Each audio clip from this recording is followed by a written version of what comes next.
Olá, muito boa tarde. Sexta-feira, 26 de fevereiro. Seja bem-vindo a mais uma live JR, sempre com um assunto do seu interesse.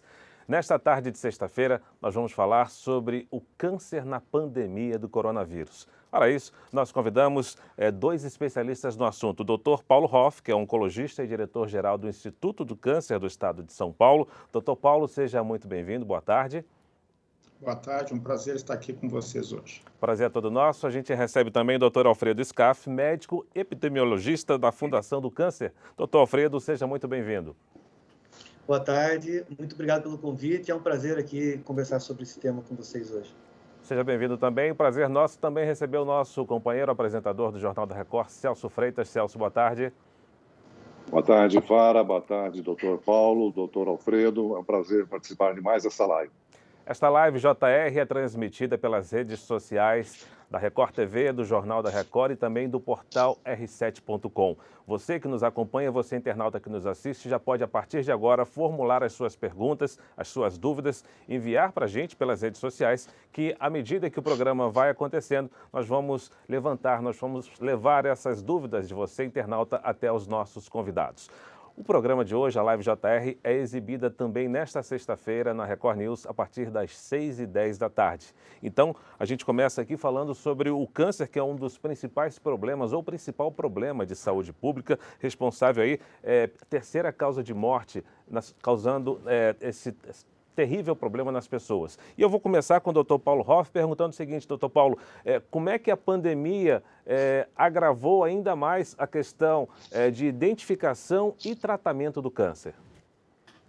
Bom, essa é uma pergunta excelente, Luiz. Só lembrando aos internautas que estão nos acompanhando que nós temos todo ano no mundo 19 milhões de casos de câncer e, infelizmente, ao redor de 10 milhões de mortes. Então, como você mencionou, embora a Covid hoje seja a principal causa de morte no nosso meio, é algo que, se Deus quiser, será temporário e passageiro, e aí ficam as doenças cardiovasculares e o câncer como as principais causas de morte, e o câncer com uma tendência de sobrepujar as doenças cardiovasculares, porque até 2040 nós devemos ter 30 milhões de casos de câncer por ano. Então, um aumento significativo nas próximas décadas aí à frente, né? Então, um problema de saúde pública muito grave. E aí nós temos a realidade da Covid que chegou e tem um impacto dramático em várias frentes, né? Eu poderia citar, por exemplo, o impacto da Covid nos hospitais, porque nós tínhamos os hospitais já lotados, né? Nenhum de nós imagina que os hospitais brasileiros estavam com sobra de leitos, sobra de profissionais, e grande parte dessa infraestrutura agora teve que ser desviada para o tratamento dos pacientes com Covid, que obviamente é uma prioridade, a gente entende, tem que ser feito assim mesmo, mas gera uma redução da disponibilidade de serviços para outras doenças sérias, como câncer, problemas cardiovasculares, etc. Nós tivemos também um impacto nos profissionais de saúde. As pessoas que trabalham nos hospitais estão cansadas, estão estafadas e com atenção direcionada para se proteger da melhor maneira possível e dar um bom atendimento aos pacientes que chegam. E, de novo, muitos desses profissionais tendo que atuar em outras áreas, até fora da sua área de atuação usual, para tratar os pacientes com Covid. E tudo isso leva a uma redução dos recursos disponíveis dentro dos hospitais e das clínicas para o diagnóstico. E teve impacto nos pacientes. Medo de ir até uma consulta. No início, nós mesmos, profissionais de saúde, encorajávamos as pessoas para ficarem em casa por um tempo, imaginando que a pandemia iria passar, mas isso acabou virando um grande problema. No início da pandemia, nós temos dados em que os exames de rastreamento, que fazem detecção precoce, despencaram. Então, no Brasil, nós, nos primeiros 6 meses, fizemos uma avaliação com o Colégio Brasileiro de Patologia e eles determinaram que até 30% dos casos de câncer que estavam surgindo não estavam sendo diagnosticados, gerando um represamento de casos que agora e mais tarde terão que ser atendidos num estágio mais avançado, onde é mais difícil, mais caro de você tratar e onde a curabilidade cai bastante. Então, isso é um problema. E, finalmente, não menos significativo que isso, infelizmente, o paciente que tem um câncer avançado e ele contrai a Covid, ele tem um curso mais difícil, a mortalidade é mais alta. Nós temos um estudo que está para ser publicado, do Instituto do Câncer do Estado de São Paulo, que dos mais de 500 pacientes internados com Covid no início, infelizmente, nós detectamos uma mortalidade muito alta, mais do que o dobro da mortalidade vista nos pacientes que não tinham Covid, porque o câncer é uma comorbidade significativa, pacientes com problemas hematológicos, problemas pulmonares. Então, você veja que a Covid afetou o tratamento do câncer desde o seu diagnóstico até o tratamento, aumentando a mortalidade.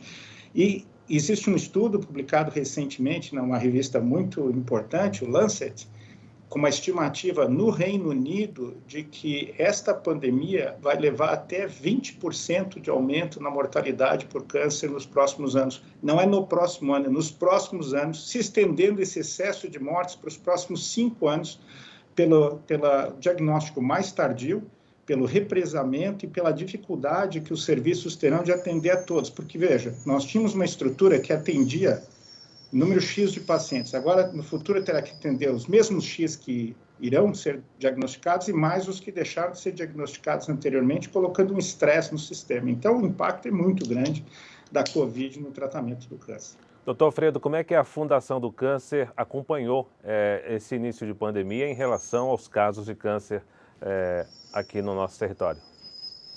Olha, é sempre bom dialogar, né? O Paulo apresenta de uma forma muito didática temas que são bastante complexos da gente compreender, né? Eu acho que é super importante a gente conseguir traduzir essas coisas todas.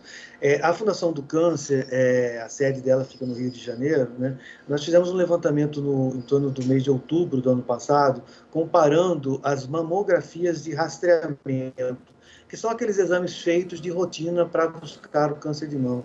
Houve uma redução de 84% em relação ao ano anterior, ou seja, de 2020 para 2019, houve uma redução enorme, né? Como isso que foi apresentado de 30% a menos de diagnóstico. Então, isso mostrando assim que a gente, com certeza, ao longo dos próximos anos, nós teremos um represamento de diagnósticos que vão ter um impacto no sistema como um todo, tanto no SUS, né, quanto para quem tem plano de saúde, muito, muito intenso, né? O Instituto do Câncer dos Estados Unidos tem um estudo também semelhante, né, apresentando o impacto disso nos próximos anos e todos apontando exatamente o que foi apresentado. Nos próximos anos nós teremos um aumento não um aumento de casos, né? O que vai acontecer é que os casos que não foram diagnosticados vão ser diagnosticados no futuro. Então, o volume de casos será maior por conta disso. Mas, provavelmente, um aumento da mortalidade por câncer por conta dessas questões, né? A Fundação tem trabalhado muito no sentido de mobilizar a sociedade, não só a sociedade em geral, mas também os profissionais de saúde, né, para buscar a forma mais segura de reiniciar esses diagnósticos, seja o screening, seja o diagnóstico específico, né, a biópsia e o diagnóstico anatomopatológico do câncer, porque isso é fundamental, né? É óbvio que nesse momento que nós estamos vivendo agora da segunda onda, com esse aumento gigantesco de casos que nós temos na sociedade, né? E com esse aumento da mortalidade que nós temos, como foi falado, hoje a Covid é a principal causa de morte no nosso país. Então, nós temos que primeiro nos proteger, né? E depois, obviamente, buscar tudo isso. Mas é fundamental que isso seja feito de uma forma organizada, porque senão daqui a pouco a gente vai ter filas enormes por exames preventivos, exames de diagnóstico precoce e assim por diante, né? Então, a gente chama muito atenção para essa questão. O câncer, ele é uma comorbidade importantíssima, né? Os estudos brasileiros já feitos sobre hospitais de câncer, como o INCA, né, no Rio de Janeiro, mostram exatamente isso que o Dr. Paulo apresentou. A questão dos pacientes com câncer tem uma mortalidade maior, paciente com câncer com Covid, maior, né, numa taxa muito significativa do que os pacientes com câncer sem Covid. E pacientes com câncer, por exemplo, em metástases, que tem Covid, isso é mais acentuado ainda, tem uma gradação de gravidade. Então, o que a gente tira disso? O paciente com câncer tem que se proteger mais do que qualquer outro da população, né? Ele tem que se proteger muito, ele tem que ficar no distanciamento, tem que ficar isolado, tem que usar máscara, tem que ter a higiene das mãos assim de uma forma muito mais acentuada, muito mais restrita, assim, tem que fazer isso o tempo todo para se proteger o máximo possível e não pegar Covid até o momento que a vacina chegar, né?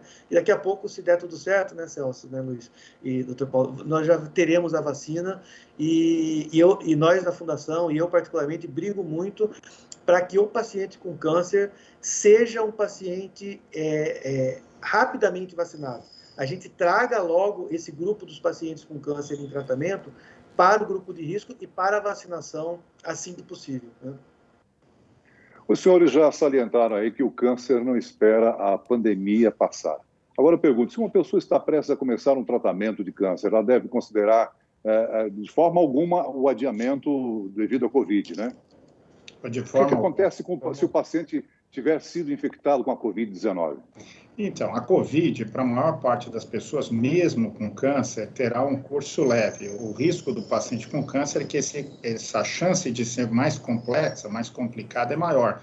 Mas, mesmo assim, o risco dele não fazer o tratamento do câncer sobrepuja o risco, eventualmente, de pegar o vírus e ter uma evolução negativa. Porque hoje nós sabemos que se você tiver que esperar meses, e nós não sabemos quando essa pandemia vai passar, quando será seguro, isso tira muito da probabilidade de chance de sucesso, de cura, e reduz a expectativa de vida desses pacientes de uma maneira muito significativa. Então, hoje está comprovado que uma demora maior do que algumas semanas, ou no máximo de 1, 2 meses, isso leva a um aumento muito grande de mortalidade. Por favor, se você ou um familiar tiver diagnóstico de câncer, não espere, inicie o seu tratamento. Doutor Alfredo. Não, exatamente isso. Não espere, né? O tratamento do câncer não pode parar. A Fundação, inclusive, fez uma campanha, isso bem no início, essa campanha foi em torno de abril, maio do ano passado, tinham outdoors na Ponte Rio-Niterói, diversos chamados em rádios e nas mídias, né?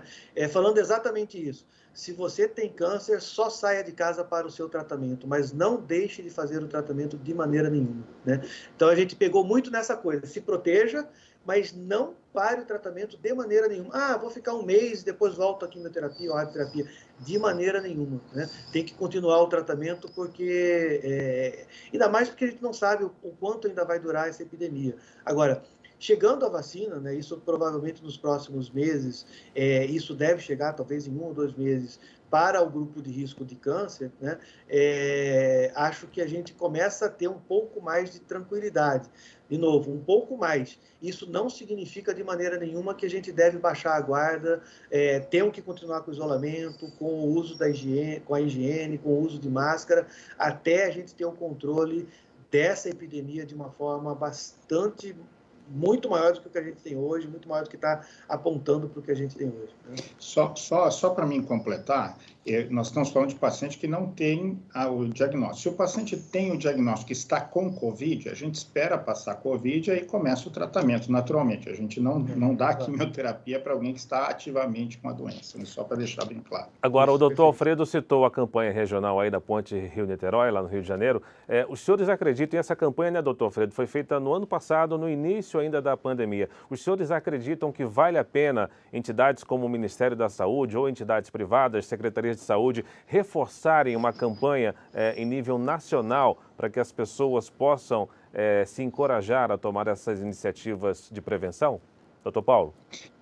A Sociedade Brasileira de Oncologia Clínica, a Sociedade Brasileira de Cirurgia Oncológica, de Radioterapia, todas elas têm batido nesta tecla e tentado fazer a maior disseminação possível dessa informação, mas realmente nós precisamos da ajuda de todos, especialmente dos nossos colegas da área da imprensa, que reforcem essa realidade. E não é só para o câncer, viu? O paciente que tem um diabetes, paciente que tem um problema cardiológico grave, ele não pode parar o seu tratamento por medo da Covid, porque senão ele vai acabar tendo um desfecho muito ruim da sua doença, independente do vírus, né? Exatamente. Não, exatamente, eu concordo. Assim, nós precisamos hoje, assim, um dos grandes problemas da nossa epidemia de Covid é exatamente a falta não é a falta de informação, mas a gente tem uma centralização né, por parte do governo, e aí o próprio governo federal e os governos estaduais, de conseguirem ter uma linha mestra do que tem que fazer, né? A população, às vezes, fica desorientada com as questões. Na própria questão dos grupos a serem vacinados, se você perguntar para 10 pessoas na rua quando que ele vai tomar vacina, provavelmente as 10 vão errar, né? Porque ele não tem isso claro, e isso precisa ser muito transparente, ser muito bem definido, né? Assim como todas essas medidas que a gente sabe que fazem efeito, né? Que tem um efeito muito significativo. Por exemplo, vou pegar uma delas, até para não entrar no polêmica da máscara dessa semana, vou pegar a questão do isolamento, do distanciamento social, né? Nós temos que imaginar, eu sempre falo isso para as pessoas, onde eu vou, imagina que você está do lado de uma pessoa fumando, né? Aquela fumaça do cigarro que está ali em torno dela é a pluma da respiração daquela pessoa que teria o vírus, né? Então, se você estiver do lado de uma pessoa, imagina que ela está fumando. Se aquela fumaça estiver vindo até você e você estiver com aquela pessoa durante 2, 3, 4 horas respirando junto àquela fumaça, provavelmente você vai pegar. Se ela tiver com Covid, obviamente, você vai pegar. Então, o isolamento é isso. Eu tenho que ficar distante da pessoa de forma que eu não compartilhe com ela, né, caso ela tenha o vírus ou caso eu esteja com o vírus e passe para outras pessoas. Esse tipo de informação é simples. Essa é uma imagem que qualquer pessoa pode formar na cabeça e entender. Olha, eu não posso ficar num ambiente fechado que tenha pessoas respirando sem uma barreira, sem uma máscara, sem alguma coisa, que possa chegar até a mim o vírus. Ah, eu não vejo o vírus. Você não vê o vírus, mas visualiza a fumaça de um cigarro. Isso você percebe, entendeu? Isso daí é a pluma que chega até você com o vírus de uma pessoa com Covid. Então, a gente precisa ter informações muito bem definidas para que a gente comece a deixar claro o que a gente tem que fazer para isso, né? Porque, e aí, óbvio, a imprensa tem um papel fundamental e acho que ela está fazendo de uma forma, assim, nunca antes vista, eu acho, né? Se juntou em consórcios, tem buscado discussões como essa, dando tempo para a gente falar, que eu acho que é uma coisa fundamental, que muitas vezes a gente dá entrevistas, né, Paulo, de 1, 2 minutos, você não consegue desenvolver um assunto, né? Que eu acho que é super importante a gente chegar lá. Isso é uma questão.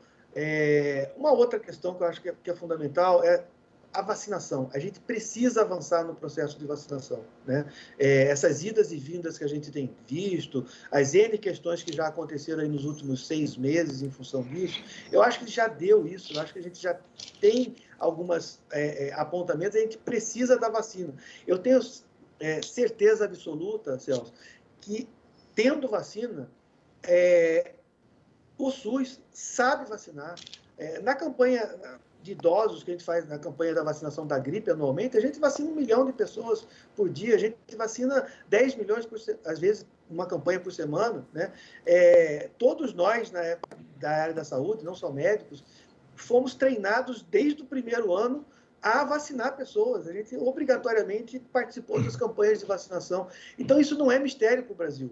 É para outros países, mas para o Brasil não é, né? Então, o Brasil tem uma posição invejável no que diz respeito à campanha de vacinação, né? Agora, doutor Alfredo, eu pergunto o seguinte, todos nós estamos torcendo pela vacinação. Há pessoas que se preocupam com efeitos adversos da vacina.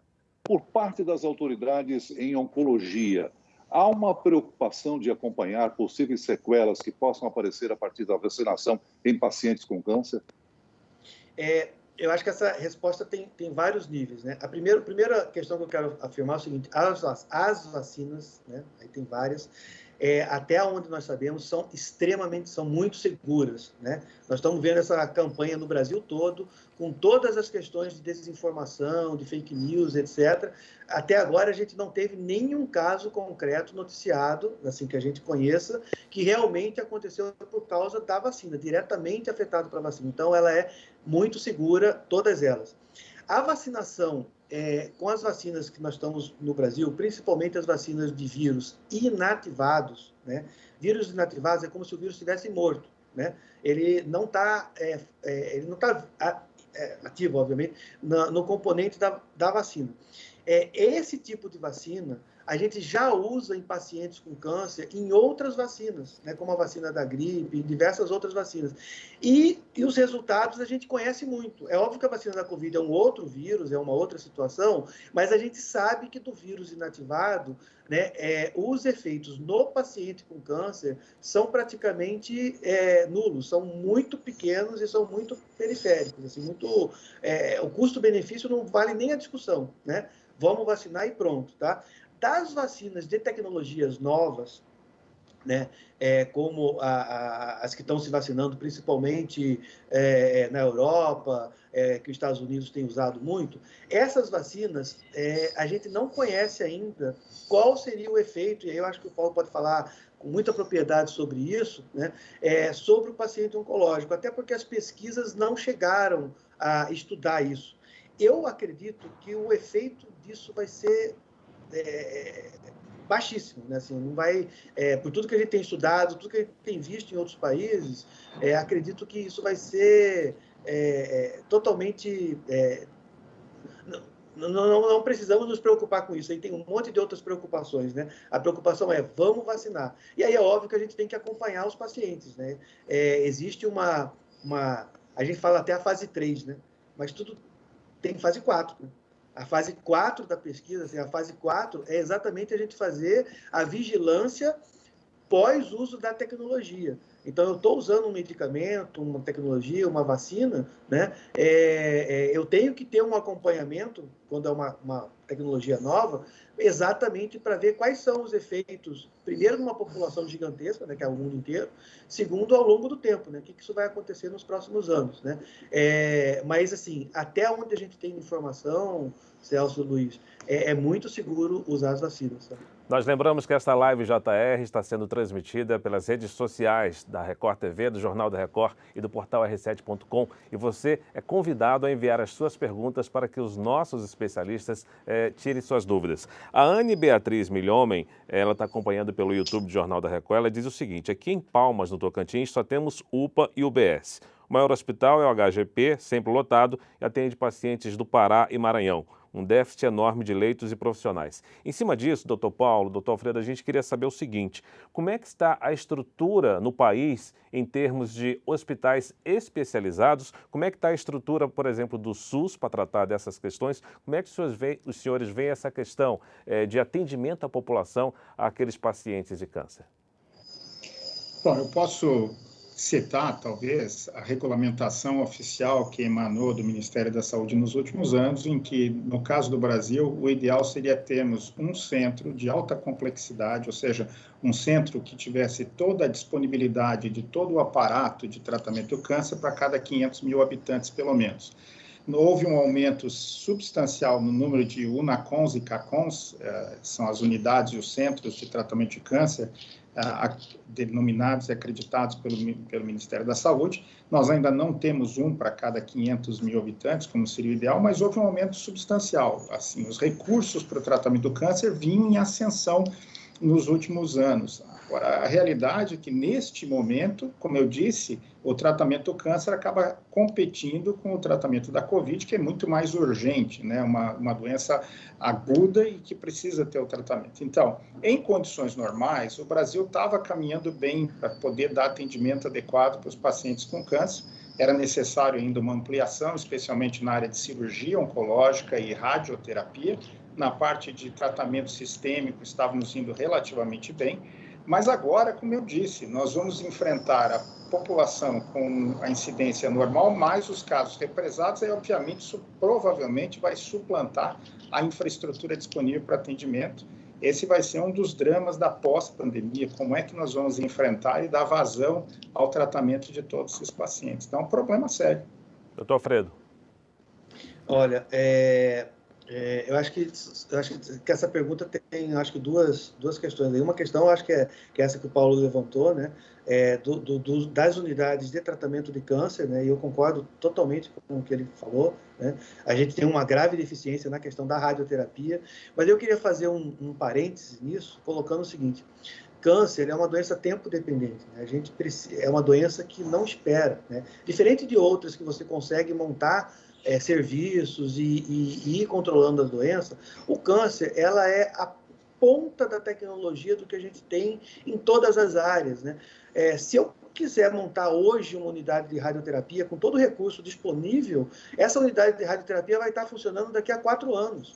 Ela não existe na fábrica, ela não está pronta, pego e trago para cá e monto e funciona.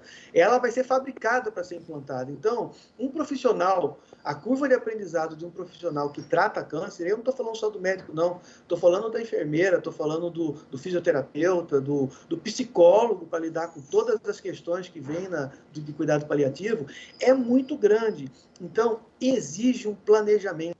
Não dá para ficar achando que a gente vai resolver tudo sem pensar em médio e longo prazo, né? É necessário isso. Em algum momento, alguns estados, principalmente, começaram a estruturar planos de atenção oncológica, visando organizar, né, no seu nível, né, no nível dos estados, né, todos os cuidados, não só da assistência, mas também da prevenção e até cuidado paliativo dos pacientes com câncer, né? Isso, obviamente, foi muito atropelado, não só pela Covid agora, mas antes também por todas as crises que os estados sofreram, por problemas de cassação de governadores, corrupção, etc. Isso criou um degrau, né? Criou uma descontinuidade em alguns processos muito interessantes que vinham acontecendo em vários estados, né? O estado de São Paulo, e aí eu acho que o Paulo, assim, tem tudo para falar sobre isso, que é uma das pessoas que montou isso, ajudou a montar isso no estado, criou uma rede, né, de atenção em oncologia, teve até o nome de Rede Hebe Camargo, que é um exemplo para o país, né, que a gente pode usar essa metodologia para estar trabalhando em outros lugares. Mas o que eu chamo a atenção a nossa ouvinte que fez essa pergunta no caso do câncer, exige-se um planejamento, exige-se uma organização muito bem feita, com muita metodologia, para que a gente dê conta de fazer frente às necessidades, né? Câncer é uma doença que volumetricamente ela é muito menor que, por exemplo, diabetes ou hipertensão, mas ela tem um impacto de custos e um impacto social por conta das questões de mortalidade enorme na nossa sociedade, né? Por exemplo, é muito pequeno, né, muito menor a quantidade de casos de câncer pediátricos, por exemplo. É uma porcentagem mínima do total de casos. Mas quando você tem uma criança com câncer e que vai a óbito, isso é uma catástrofe na nossa sociedade, para todo mundo, para a família, para o bairro, para a cidade que ela vive, etc., né? Então, a gente precisa ter equipamentos que deem conta disso. Existem equipamentos no Brasil de excelência, né? Eu acho que o equipamento que o Paulo dirige é um equipamento de referência, não só nacional, mas também internacional. O INCA, aqui no Rio de Janeiro, o Instituto Nacional de Câncer, é um equipamento também, para citar 2 públicos, né? Existem equipamentos privados também muito, muito bons, né, de excelência, e que eu acho que a gente tem que pegar essas experiências e reproduzir essas experiências Brasil afora. Agora, essa epidemia também trouxe muitas lições para a gente, né? Eu acho que a lição que no câncer a gente já tinha de uma forma muito forte dentro de quem lida com isso no dia a dia, como a solidariedade, a empatia, né? A gente juntos tentar vencer o que está acontecendo, né? Isso, o câncer, a gente faz isso o tempo todo, né? Com a epidemia, a gente viu que isso daí é uma das coisas que precisa cada vez mais ser reforçado nos sistemas de saúde. Celso. Olha, eu não sei se posso classificar como um efeito positivo do novo coronavírus, né? Mas eu cito aqui o caso do paciente inglês que tinha um câncer no sistema linfático e, ao contrair a Covid, ele teve uma redução das células cancerígenas e também do vírus.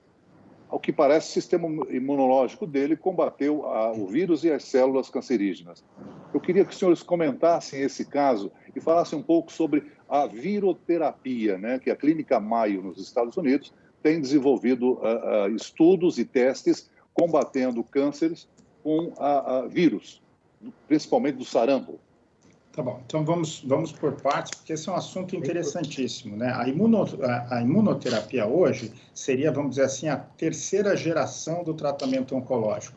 Nos anos 50, nós começamos usando a quimioterapia, que é um pouco mais do que um envenenamento controlado, né? Bastante empírico o tratamento. No final dos anos 90 do século passado, início desse século, passamos para a terapia-alvo, onde nós escolhíamos um alvo específico na célula tumoral e desenhávamos um tratamento para este alvo, e ainda estamos fazendo isso agora com bastante sucesso, e tem esta terceira etapa, que é o uso da imunoterapia. Aí talvez eu possa voltar um pouquinho no tempo, na virada do século XIX para o século XX, quando Cooley, que foi um cirurgião americano em Nova York, observou que alguns pacientes que tinham infecções graves, especialmente infecções de pele grave, e tinham câncer, às vezes tinha uma remissão, uma redução do tamanho do câncer por causa da infecção. Não é muito diferente do que a gente observou nesse paciente inglês, que estava muito mal do linfoma, já tinha falhado o tratamento usual, e aí teve Covid, e para surpresa de todo mundo, ele sobreviveu ao Covid e o câncer teve uma remissão forte. O que explica isso? Alguma coisa presente no coronavírus, quando foi atacado pelo sistema imune, tinha semelhança com alguma coisa presente na célula do câncer, no caso do linfoma desse paciente, no caso de Cooley, dos tumores que estavam presentes. E o sistema imunológico que estava sendo, então, reforçado para atacar o vírus, acabou confundindo o alvo e atacando também o câncer, o que é uma coisa muito boa. Então, nós sabemos que os vírus têm capacidade citotóxica de destruir células. Se você conseguir direcionar um vírus para destruir a célula, você pode utilizá-lo, mas neste caso específico não foi isso que aconteceu. Provavelmente foi uma hiperativação do sistema imune. Então são coisas diferentes o que a Clínica Mayo está planejando fazer, e essa questão do coronavírus com este paciente, que pode acontecer, é raro, a gente jamais consideraria como tratamento usual. Agora, falando do vírus citotóxico, como alguns vírus têm capacidade de destruir células, já há alguns anos, desde a virada do século XX para o século XXI, que a gente vem tentando encontrar um vírus que tenha uma afinidade pela célula cancerosa, mas não pela célula normal. Então, existem alguns adenovírus, que foram utilizados no tratamento de alguns tipos de câncer de pâncreas, de pulmão, com algum sucesso local, mas não conseguiram realmente se firmar como terapias, e agora continuam se explorando outros casos, como o vírus do sarampo. Claro que você precisa fazer com que ele não ataque mais a célula normal e ataque só a célula cancerosa, e mais, que ele se replique e consiga atuar sobre todas as células tumorais, que esse é outro problema da difusão do vírus dentro do tumor. Então, é bastante complexo, eu diria que hoje ainda é algo para o futuro, mas é uma área de muito estudo, né? Doutor Fredo, se o senhor quiser complementar, vou pedir para o senhor complementar e pedir gentilmente que a gente diminua um pouquinho nosso tempo de resposta, porque ainda tem várias perguntas aqui a serem feitas e o nosso tempo está avançando. Se o senhor quiser complementar, fique à vontade. Eu só queria acrescentar a questão das vacinas que estão sendo utilizadas, as duas fábricas que estão, indústrias que estão colocando isso, né? A vacina da Moderna e a vacina da Pfizer-BioNTech, né? São duas vacinas que usam uma tecnologia de entrega, né, de um determinado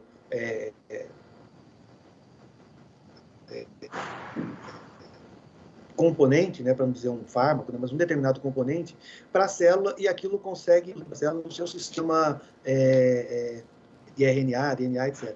Isso tem implicações futuras também para o tratamento do câncer, né? Provavelmente a gente vai ter o desenvolvimento de tecnologias terapêuticas para o câncer usando este tipo de estratégia, né? Isso daí é extremamente promissor, porque você alterando a sequência do RNA ou do componente que você está colocando ali, você conseguiria interferir no processo daquela célula tumoral, né?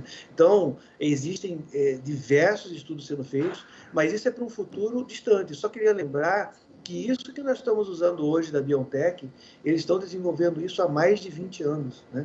Então, isso não é um produto que começou ano passado por conta disso. Então, é uma tecnologia que já bateu na parede, já deixou de existir, já não deu certo, tentaram de novo, insistiram, e hoje ela é a vacina que tem talvez a melhor eficácia na Covid, né? Então, isso é uma estratégia bastante promissora também aí, que eu acho que nos próximos anos a gente vai ouvir falar bastante sobre isso.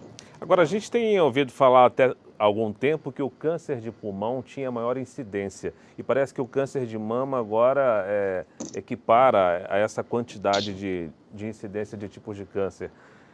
É verdade isso, doutor Paulo? O câncer de mama está avançando, isso tem preocupado as autoridades oncologistas. E qual a melhor maneira, os principais tipos de câncer que a gente registra aqui no país e qual a melhor maneira de preveni-los? Olha, o câncer de pulmão, ele é um câncer que é um drama mundial, né? Muito associado ao tabaco e realmente era o câncer de maior incidência no mundo. Não no Brasil, porque o Brasil, e aí temos que lembrar o saudoso professor Marcos Moraes, do INCA e da Fundação do Câncer no Rio de Janeiro, que foi um dos pioneiros nas campanhas antitabagistas. No Brasil, o tabagismo havia reduzido e no Brasil, câncer de mama e câncer de próstata já são mais comuns que câncer de pulmão. Agora, a nível mundial, este ano, o câncer de mama ultrapassou o câncer de pulmão. O câncer de mama é um drama, porque hoje, em países como Estados Unidos, Reino Unido, 1 em 8 mulheres terá um câncer de mama, muito associado à mudança de estilo de vida, sedentarismo, obesidade, medicações, mudança no padrão de fecundidade e de filhos. Então, uma série de razões da vida moderna que levaram a esse aumento dramático. E hoje é um drama mundial o aumento dos casos de câncer de mama. No Brasil não é diferente. Doutor Alfredo, os homens estão demorando ainda a fazer, por exemplo, o exame preventivo da próstata. Como é que o senhor vê esse tipo específico aqui no país? Só deixa eu responder uma questãozinha antes. Nós temos no Brasil algo em torno de 600 mil novos casos de câncer por ano, né? Então, assim, só para ter uma ideia do volume, né? Então, 600 mil casos novos, né? Covid já bateu mais dos 10 milhões de exames, aí, só para ter uma noção das diferenças do que nós estamos falando aí, né? O caso de o câncer de mama, colo do útero, próstata e os de cólon retal, eles em volumes têm mais do que pulmão. O problema é que pulmão é um câncer que tem uma letalidade, ou seja, ele leva ao óbito de uma forma muito rápida, porque geralmente se diagnostica nos estadios mais avançados, né? Quando se diagnostica, o tratamento já está comprometido ou já é bem mais difícil, né? O câncer de mama, em número, a gente tem muito mais, mas o tratamento, a gente tem um screening, tem como rastrear, tem como tratar e tem uma evolução que, se feito tudo isso, a cura em quase 80% dos casos, né? Diferente do câncer de pulmão, que tem ainda um problema bem maior. E eu queria destacar isso que o Paulo falou, da questão o Brasil é um país que mais evoluiu nas campanhas de antitabagismo, né? Acho que isso é um dos grandes legados da saúde pública brasileira para o cidadão brasileiro e para o mundo também. Acho que isso é super importante. Celso, a questão do câncer de... Desculpa. Pois não, doutor Alfredo, pois não. Eu ia entrar na questão do câncer de próstata. Isso. Né? Assim, a questão do câncer de próstata, ela é uma discussão bastante... aparentemente simples, mas ela é bem difícil da gente fazer. Por quê? Porque o câncer de próstata, ele é um câncer que a gente não tem claramente definido critérios para screenings populacionais, ou seja, para rastreio populacional, né? Diferente do câncer de mama, que eu faço uma mamografia e consigo, com isso, encontrar os casos de câncer, hoje, os exames que nós temos, fazendo PSA ou fazendo alguns outros exames, tem muita controvérsia se isso é adequado ou não para o rastreio populacional. O screening ou rastreio populacional é bem diferente do que a gente chama de screening ou rastreio oportunístico. Oportunismo é quando chega um homem de 50 anos no meu consultório, eu atendo ele, desconfio daquilo, peço um PSA, aquilo vem elevado, a gente faz os exames e aí faz um diagnóstico, tá? Fazer isso populacionalmente para o câncer de mama, para o câncer de próstata, né, em alguns países não fazem, porque acham que isso não vai levar a um bom termo populacional, de novo, tá? Agora, o que nós recomendamos na Fundação é o seguinte: todos os homens, a gente reforça demais isso, né? Devem, pelo menos a partir de 55 anos, procurar o seu médico, seja numa clínica de família no SUS, seja no seu médico geral, né, num clínico geral, quem tem plano de saúde, ou um urologista, no caso, né, para fazer os exames. E aí conversar com o médico, e ele vai ver quais são os exames mais adequados para aquele profissional. E aí é o momento de fazer uma revisão, Luiz, não só na questão do câncer de próstata, mas olhar como que está a saúde como um todo, a saúde reprodutiva masculina, né? Como que está a questão da hipertensão, da diabetes, da obesidade, do sedentarismo e assim por diante, e tentar construir o melhor possível uma saúde, a melhor saúde possível, mais saudável para essa faixa etária dos homens. Agora, focar na questão do câncer de próstata, como a gente tem em outros cânceres, é bem complexo, é muito controverso. Entre as sociedades de especialistas, isso dá uns debates enormes, né? E acho que a gente tem que garantir uma saúde melhor para todos, né? Bom, nós tínhamos aqui muitas dúvidas a serem retiradas ainda. Esperamos poder fazê-las numa próxima edição da Live JR, porque o nosso tempo, infelizmente, está chegando ao fim. Eu queria muito agradecer ao Dr. Alfredo Scaff e também ao Dr. Paulo Hoff pela participação aqui nessa Live JR, em que a gente está tratando sobre a questão do câncer durante a pandemia. E agradecer também, é claro, a participação do apresentador do Jornal da Record, Celso Freitas, por mais essa participação aqui na Live JR, que será exibida a partir das 6h10 ainda nesta sexta-feira na Record News. E a gente volta sempre com você, trazendo um assunto muito importante nas redes sociais da Record TV, do Jornal da Record e também do portal r7.com. Aos nossos convidados, muito obrigado pela participação e até uma próxima Live JR.